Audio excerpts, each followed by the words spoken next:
Hello students, we were discussing the chapter capital structure. Today we are going to discuss about trading on equity. What does it mean? तो students trading on equity का मतलब क्या होता है कि आप equity के साथ साथ फिक्स्ड कैपिटल के जो सोर्सेज है उनको भी यूज़ करके और जब आप उनसे बेनिफिट लेते हो फिक्स्ड कैपिटल सोर्सेज से, डिबेंचर्स, प्रेफरेंस शेयर कैपिटल से, तो हम उसको क्या बोलते हैं? Trading on equity. Trading on equity से पहले स्टूडेंट्स आप लोग कुछ टर्म्स को समझो। सबसे पहले क्या होता है कि जो हमारे फिक्स्ड कॉस्ट कैपिटल होती है वो डिबेंचर्स और प्रेफरेंस शेयर की कैपिटल होती है। डिबेंचर्स के ऊपर हम फिक्स रेट ऑफ इंटरेस्ट पे करते हैं और प्रेफरेंस शेयर कैपिटल के ऊपर हम फिक्स रेट से डिविडेंड पे करते हैं। उसके बाद जो बचती है वो इनकम किसको जाती है? इक्विटी शेयर कैपिटल को जाती है।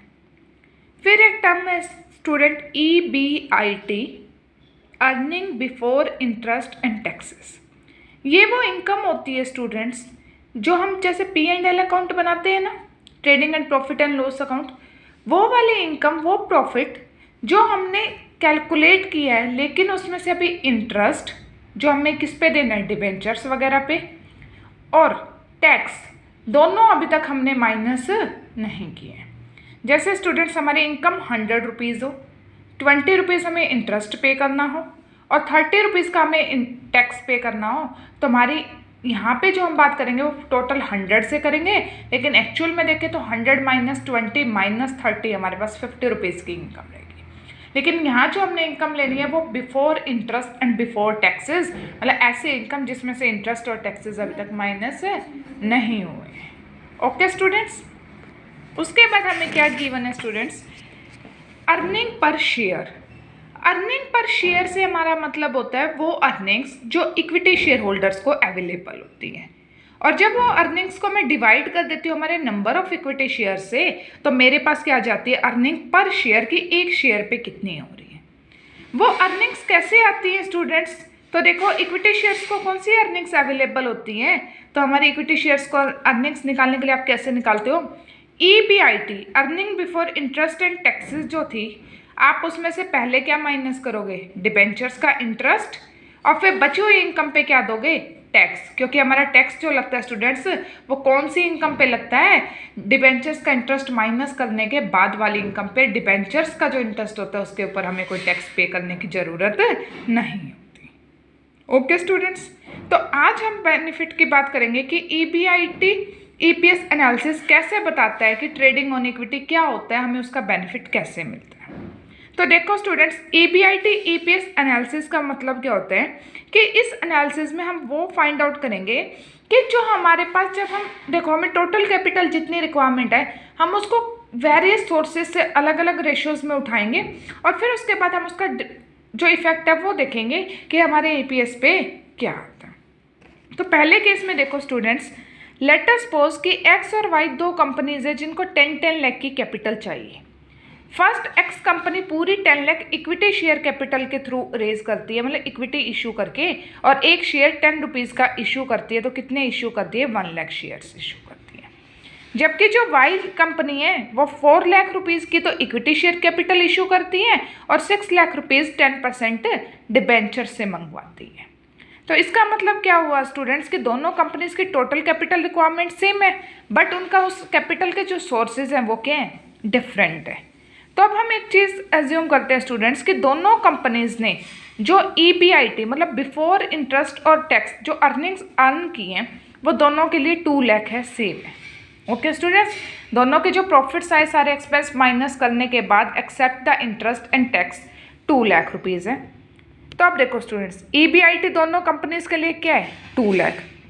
पहले हमारा इंटरेस्ट माइनस होता है, हमें EPS निकालना है। तो इंटरेस्ट पहले केस की कंपनी में कुछ भी नहीं है क्योंकि उसने कोई डिबेंचर्स इशू नहीं किए, और सेकंड केस वाली कंपनी ने 6 लाख के इशू किए, उसके ऊपर 10%। तो 6 लाख का 10% कैसे निकालते हैं? 6 lakh multiply by 10 divide by 100। तो 60,000 हमारा क्या आ गया स्टूडेंट्स? Interest on debentures. वो मैंने माइनस किया, तो EBT अर्निंग बिफोर टैक्स, मतलब after interest but before tax. तो X की तो एज इट इज़ 2 लाख, और Y कंपनी की कितनी? 1,40,000, 2 लाख माइनस 60। उसके बाद टैक्स मानते हैं कि दोनों कंपनीज किस रेट से पे करती हैं, 30%। तो एक्स कंपनी का 2 लाख का 30%, 2 लाख इंटू 30 डिवाइड बाई 100, 60,000, और वाई कंपनी का 1,40,000 इंटू 30 डिवाइड बाई 100, 42,000। तो after tax return earnings after tax कितनी आई स्टूडेंट्स, फर्स्ट कंपनी एक्स के केस में 2 लाख माइनस 60,000, 1,40,000, और वाई के केस में कितनी है 140 minus 42, 98,000। Number of equity shares की बात करें स्टूडेंट्स, तो पहले केस में देखो 10 लाख की कैपिटल और 10 रुपीज़ का एक इक्विटी शेयर, तो overall number of equity shares 1 lakh. और सेकंड केस में 4 लाख की इक्विटी कैपिटल और एक शेयर 10 रुपये का, तो ओवरऑल नंबर ऑफ शेयर्स कितने आए 40,000। ईपीएस कैसे निकालेंगे, जो अर्निंग आफ्टर टैक्स है, एक्स कंपनी के केस में 140 divide by number of equity shares 1 lakh 1.4 rupees पर शेयर, और वाई कंपनी के केस में 98,000 हमारी अर्निंग्स अवेलेबल आफ्टर टैक्स है, और डिवाइड बाय किससे करेंगे नंबर ऑफ इक्विटी शेयर 40,000, तो कितना आया ईपीएस अर्निंग पर शेयर 2.45। तो स्टूडेंट्स हमने यहाँ से क्या देखा कि हम क्या करते हैं, अगर हमारे जो टोटल कैपिटल की रिक्वायरमेंट है, अगर उसकी कंपोजिशन में हम क्या करते हैं फिक्स्ड फाइनेंशियल सोर्सेज को क्या करते हैं इंक्लूड करते हैं, तो हमारी जो ईपीएस है मतलब जो इक्विटी शेयर होल्डर्स को अर्निंग्स अवेलेबल होती हैं वो क्या होती हैं इंक्रीज होती हैं। तो इसका मतलब क्या हुआ कि हमारी जो बेनिफिट होता है वो हमें कब होता है, जब फिक्स्ड फाइनेंशियल सोर्सेज का हम क्या करते हैं इंक्लूजन करते हैं। तो एक क्वेश्चन आ रहा होगा स्टूडेंट्स आपके माइंड में कि ऐसे तो हम कितना ही इंक्रीमेंट करते जाएं डिवेंचर्स की कैपिटल में तो हमें तो बेनिफिट ही बेनिफिट मिलता जाएगा, लेकिन ऐसा नहीं होता। तो अभी देखो हम एक और केस स्टडी करेंगे, फिर मैं आपको रीजंस एक्सप्लेन करूंगी कि ऐसा क्यों नहीं हुआ। तो देखो स्टूडेंट्स क्या कह रहे हैं कि इस बार हम मान लेते हैं कि दोनों कंपनीज का जो earning before interest and tax है वो 80,000 है। इंटरेस्ट तो वही बनेगा, एक्स कंपनी के लिए कुछ भी नहीं, और वाई कंपनी के लिए कितना बन रहा था 60,000। तो earnings after interest but before tax कितनी आई हमारे पास, एक्स के लिए 80 और वाई के लिए 80 माइनस 60 20,000। टैक्स कितना लग रहा है 30%, तो 80 का 30% 24,000, 80,000 इंटू में 30 डिवाइड बाई 100, और 20,000 के लिए 6,000, 20,000 इंटू 30 डिवाइड बाई 100। तो अर्निंग्स आफ्टर टैक्स कितनी रही 80 माइनस 24, एक्स कंपनी के लिए 56 और वाई के लिए 20 माइनस 6 14। और इक्विटी शेयर्स के नंबर वही एज इट इज़ कि 10 लाख की कैपिटल पूरी इक्विटी से और 10 का 1 शेयर तो 1 लाख और उसके लिए 40,000। तो पर शेयर ईपीएस कितना आया 56,000 डिवाइड बाय 1 लाख 0.56 पैसे, और दूसरी कंपनी वाई के लिए 14,000 divide by number of equity shares 40,000, तो 14 डिवाइड बाय 40 0.35। तो अब ऐसा क्या हुआ स्टूडेंट्स कि हमारा यहाँ पे तो ईपीएस डाउन चला गया फिक्स्ड फाइनेंशियल सोर्सेज इंक्लूड करने से, और इस वाले केसेस में ये इंक्रीज हो रहा था। तो ऐसा इसलिए हुआ स्टूडेंट्स कि आपका यहाँ पे जो मैटर करती है वो करती है rate of return on investment. तो यहाँ देखो स्टूडेंट्स आपकी इन्वेस्टमेंट कितनी थी दोनों कंपनीज की 10 लाख और रिटर्न कितनी आ रही थी 2 लाख। तो हम लोग रेट ऑफ रिटर्न कैसे निकालते हैं इन्वेस्टमेंट पे 2 lakh upon 10 lakh multiply by 100, तो कितनी आई 20%। इसका मतलब क्या हुआ स्टूडेंट्स कि यहाँ पूरी 10 लाख कैपिटल पे 20% रिटर्न ले रहे थे। तो इसका मतलब क्या हुआ कि जो 10% डिबेंचर्स थे वाई कंपनी के केस में 6 लाख के, उसके ऊपर भी तो आप 20% की रिटर्न ले रहे थे, और लेकिन आप डिबेंचर्स को कितनी रिटर्न पे कर रहे हो सिर्फ 10%। तो जो 10% का रिटर्न में डिफरेंस है और उस पर टैक्स भी नहीं दे रहे आप, तो उसी वजह से जो आपका ईपीएस था यहाँ पे रेज कर रहा था। लेकिन जब आपने रिटर्न कितने के लिए सिर्फ 80,000 की किस पे 10 लाख पे, तो रेट ऑफ रिटर्न कितनी आई आपकी इन्वेस्टमेंट पे रिटर्न ऑन इन्वेस्टमेंट सिर्फ 8%, और जबकि आप डिबेंचर्स को इंटरेस्ट पे कर रहे हो कितने से वही 10% से। तो इसीलिए अब आपका क्या हुआ कि आप अर्न तो कर रहे हो 8%। जैसे स्टूडेंट्स ऐसा ही हुआ कि आपने किसी से उधार पे पैसे लिए तो उसको तो बोल रहे हो कि मैं आपको 10% ब्याज लगा के दूंगा वापस, और आपने वो पैसे किसी और को आगे उधार दे दिए तो उससे आप कितना चार्ज कर रहे हो सिर्फ 8%। तो 2% आपको अपनी तरफ से देना पड़ेगा, तो उसका लॉस आप ही को होगा।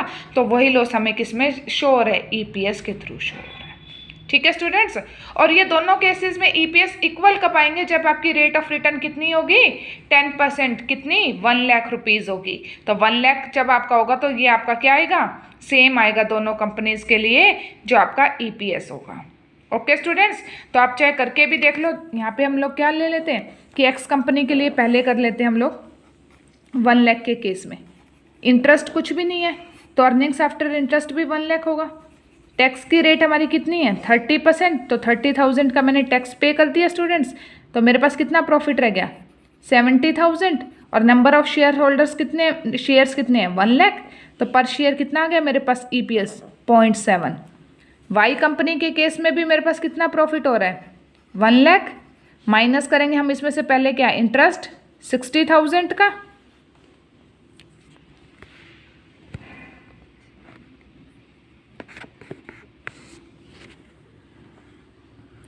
ठीक है स्टूडेंट। 60 का मैंने माइनस किया तो कितना आ गया मेरे पास, earnings after interest but before tax 40, tax कितना है 30%, तो 12,000 का आप टैक्स माइनस करोगे तो कितना रह जाएगा आपके पास 28,000।